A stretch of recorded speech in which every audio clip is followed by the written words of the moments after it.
जालना विधानसभा मतदारसंघावरून सध्या अर्जुन खोतकर चर्चेत आलेले आहेत। स्वतः अर्जुन खोतकर आपल्यासोबत आहेत।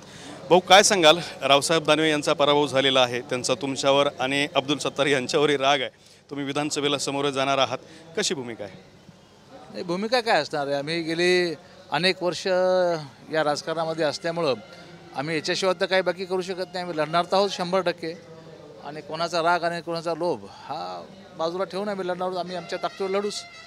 आले सोबत तर ठीक आहे, नाही आले तरी सोबत ठीक आहे। रावसाहेब दानवेंनी मदत नाही केली तरी त्यांच्या मदतीशिवाय जे येतील ते सोबत ठीक आहे। आम्ही लढणारे माणसं आहेत, आम्ही असे माघारी सरकणारे माणसं नाहीत।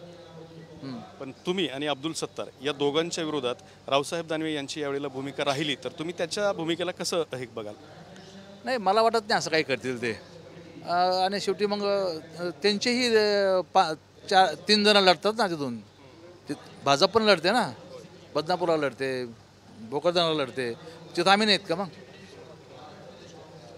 म्हणजे जशास तसं उत्तर मिळू शकतं, तिथं आम्ही नाहीत का? आम्ही जिथं इथं जे होईल ते तिकडं होईल। दुसरा महत्त्वाचा मुद्दा, काल अब्दुल सत्तार म्हणाले की अर्जुन खोतकर जर मंत्री होणार असतील तर मी बाजूला सरकायला तयार आहे। हे बघा, अब्दुल सत्तार हा नेता आहे आणि माझे ज्येष्ठ बंधू आहेत। त्यांनी माझ्या प्रेमापोटी हे विधान केलं असेल, मी त्यांचा आभारी आहे। परंतु निश्चितपणे ते माझे ज्येष्ठ बंधू आहेत आणि सध्या तरी नेते तेच आहेत। तर होते अर्जुन खोतकर यांनी आपली भूमिका व्यक्त केलेली आहे। कॅमेरामन अमित तळेसोबत दत्ता कानवटे, TV9 मराठी, छत्रपती संभाजीनगर।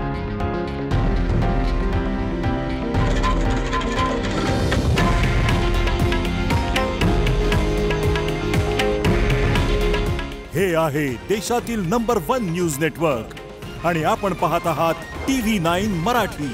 काळजी तुमची, हित महाराष्ट्राचं।